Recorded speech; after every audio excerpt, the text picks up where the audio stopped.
Good evening. आज हम लोग पॉलिटिकल साइंस में टॉपिक 1 सत्ता की साझेदारी के बारे में पढ़ेंगे। सत्ता की साझेदारी, पावर शेयरिंग। जैसा कि नाम से स्पष्ट है, पावर शेयरिंग मतलब पावर मीन्स होता है शक्ति और शेयरिंग मतलब बंटवारा, साझा करना। तो पावर शेयरिंग मतलब हो गया सत्ता की साझेदारी। तो लोकतंत्र में पावर, शक्ति किसके पास होती है? जनता के पास होती है। और जनता ही अपना प्रतिनिधि चुनती है, यानी हर समुदाय समूह के लोग अपना अपना प्रतिनिधि चुनकर के केंद्र सरकार में और राज्य सरकार में, स्टेट गवर्नमेंट और सेंट्रल गवर्नमेंट में अपना अपना प्रतिनिधि चुनकर भेजते हैं। फिर वो प्रतिनिधि मिलकर सरकार बनाते हैं। यानी सरकार में वास्तविक शक्ति जो होती है वो जनता की होती है।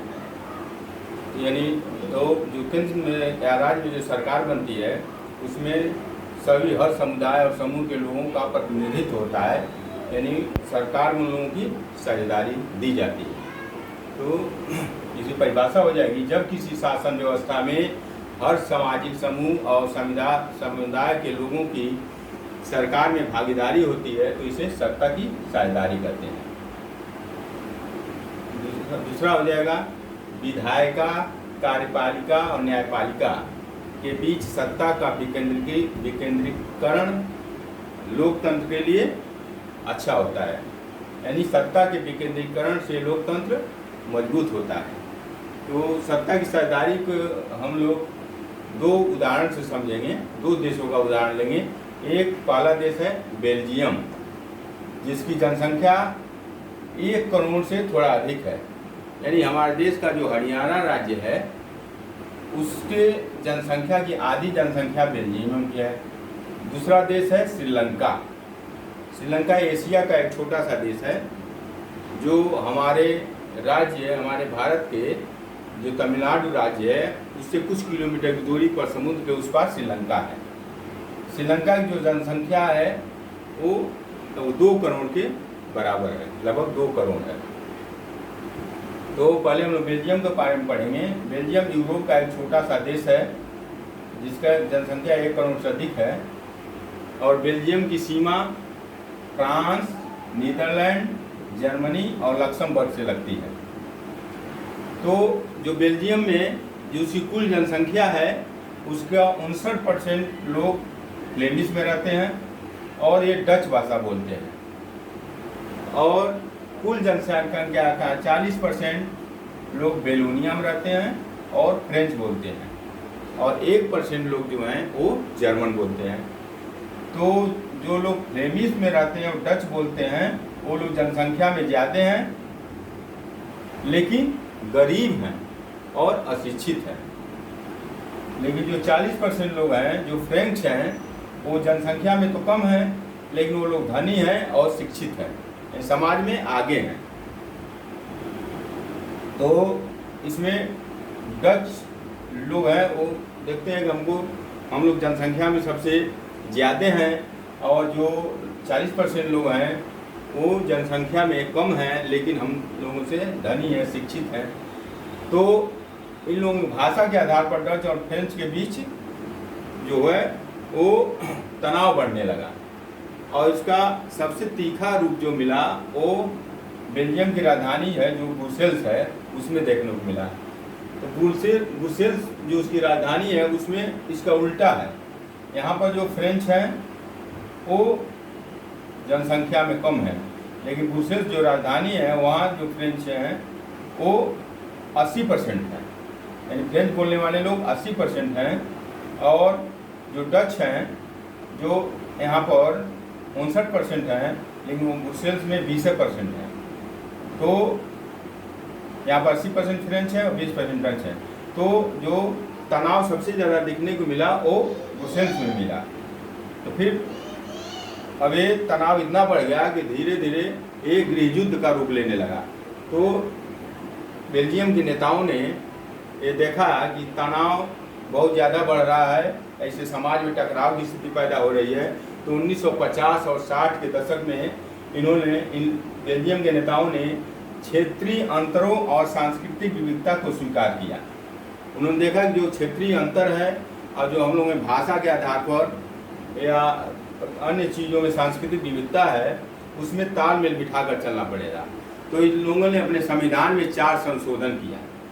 पहला संशोधन ये किया कि जो सेंट्रल गवर्नमेंट होगी वहाँ डच और फ्रेंच यानी डच भाषी लोग और फ्रेंच भाषी लोग दोनों लोगों के मंत्रिमंडल में बराबर बराबर स्थान दिया जाएगा, यानी समान स्थान दिया जाएगा।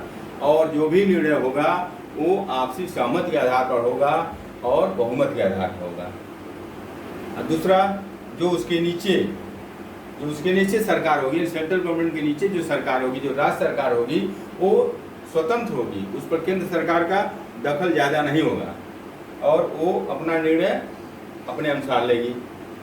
तीसरा जो है, उन्होंने ब्रुसेल्स जो राजधानी है उसमें एक अलग सरकार बनाई, ब्रुसेल्स में एक अलग सरकार बनाई और वहाँ पर भी फ्रेंच और डच, क्योंकि यहाँ पर सेंट्रल में डच वाले ज़्यादा थे और राजधानी ब्रुसेल्स में फ्रेंच वाले ज़्यादा थे, तो डच वाले ने वहाँ स्वीकार कर लिया समान साझेदारी सरकार में, तो यहाँ पर फ्रेंच वालों में नहीं ब्रुसेल्स में समान साझेदारी की सरकार बनाने में सहमत हो गए और यहाँ भी सरकार बनी और यहाँ पर बराबर बराबर दोनों लोगों के मंत्रियों की संख्या ब्रुसेल्स में रखी गई।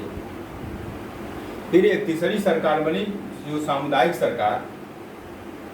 जो सामुदायिक सरकार है वो क्षेत्रीय स्तर पर थी कि जहाँ जिस भाषा के लोग ज़्यादा बोलने वाले होंगे वो अपनी सरकार अपने अनुसार चुनेंगे। जहाँ फ्रेंच वाले बोलने वाले ज़्यादा हैं तो वहाँ वो अपनी सरकार बनाएंगे, जहाँ डच बोलने वाले लोग ज़्यादा हैं वहाँ वो अपनी सरकार बनाएंगे।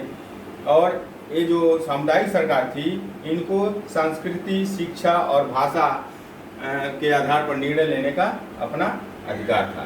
तो हम देखते हैं कि बेल्जियम में तमाम असहमति होते हुए भी फिर वहाँ के नेताओं ने स्थिति को संभाल लिया और सत्ता में बराबर बराबर साझेदारी करके गृह युद्ध को बचा लिया और वहाँ पर सरकार बहुत अच्छी तरह चली और एक पूरे विश्व में एक बेल्जियम का मॉडल बन गया। फिर जब यूरोपीय संघ बना, यूरोप के देशों ने अपना एक संघ बनाया तो उन्होंने अपना जो हेडक्वार्टर बनाया वो ब्रुसेल्स में बनाया। अब दूसरे देश का हम उदाहरण लेते हैं श्रीलंका। श्रीलंका की आबादी हमने बताया कि लगभग 2 करोड़ है। श्रीलंका की राजधानी है कोलंबो। तो श्रीलंका जो है एशिया का एक छोटा देश है। तो श्रीलंका एक द्वीपीय देश है और वहाँ पर जो कुल जनसंख्या है उसका 74% सिंहली है और सिंहली जो है वो बौद्ध धर्म को मानने वाले थे। तो सिंहली जो है वह श्रीलंका के ही निवासी हैं और कुल जनसंख्या का 18% है वो तमिल है। तमिल जो है वो तमिल में हिंदू और मुसलमान दोनों हैं, यानी सिंहली बौद्ध धर्म को मानते हैं और जो तमिल है उसमें कुछ लोग हिंदू धर्म को मानते हैं, कुछ लोग मुस्लिम धर्म को मानते हैं। तो तमिल में भी 2 प्रकार के लोग हैं। एक तो श्रीलंका के ही मूल निवासी हैं जो 13% हैं और 5% लोग भारतीय मूल के हैं, यानी भारत और श्रीलंका जब इंग्लैंड का उपनिवेश था तो श्रीलंका के चाय बागानों में काम करने के लिए भारत से मजदूरों को लेकर अंग्रेज गए थे वहाँ और वो लोग वहीं बस गए। तो ये भारतीय मूल के हैं और ये जो तमिल है वो उत्तरी पूर्वी प्रांत में, श्रीलंका के उत्तरी पूर्वी प्रांत में बसे हुए हैं। तो यहाँ पर टकराव की बात ये आ गई, तो जो 74% सिंहली हैं वो बहुसंख्यकवादी थे, यानी उनकी संख्या ज़्यादा थी। तो फिर उन्होंने वहाँ पर जो सरकार बनी वो बहुसंख्यक कोई सरकार बनी और जो सरकार थी वो जो सरकार थी वो सिंहलियों की थी। और उन्होंने जब 1956 में एक कानून बनाया, यानी 1948 में श्रीलंका जब स्वतंत्र हुआ तो 1956 में एक कानून बनाया गया और कानून के द्वारा जो सिंहली थे, सिंहली को ही राजभाषा की मान्यता दी और उन्होंने बौद्ध धर्म को संरक्षण दिया, बढ़ावा दिया और तमिलों को दरकिनार कर दिया।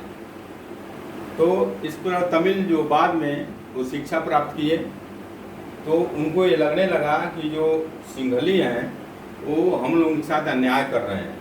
विश्वविद्यालय में, नौकरियों में सिंघलियों की वरीयता दी जाती थी, तमिलों को दरकिनार कर दिया जाता था। इस प्रकार तमिलों ने अपनी एक पार्टी बनाई, तमिल ईलम, और उस पार्टी के माध्यम से उन्होंने संघर्ष करना शुरू किया। उनकी पहली मांग थी तमिलों की कि तमिल को राजभाषा की मान्यता दिया जाए और हम तमिलों को स्वायत्तता दी जाए और तमिल को राजभाषा की मान्यता दिया जाए और हम लोगों को भी सरकार में बराबर के साझेदार बनाया जाए। सरकारी नौकरियों में, विश्वविद्यालयों में हम लोगों को बराबर वहाँ पर अधिकार मिले।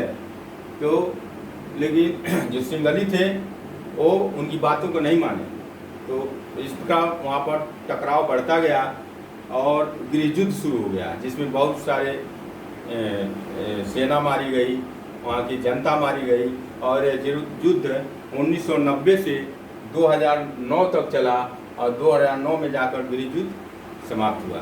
तो हमने देखा कि दो देशों का उदाहरण कि बेल्जियम में सत्ता की साझेदारी हुई, वहाँ के नेताओं ने सत्ता में सब समुदाय के लोगों को भागीदार किया, तो वहाँ का शासन व्यवस्था बहुत अच्छी तरह चला और वो एक पूरे विश्व के लिए मॉडल बन गया। अब श्रीलंका में सत्ता की बराबर साझेदारी नहीं हुई तो वहाँ पर गृह युद्ध शुरू हो गया और वो गृह युद्ध लगभग 1990 से 2009 तक चला। अब हम लोग अगले वीडियो में इसके आगे पढ़ेंगे।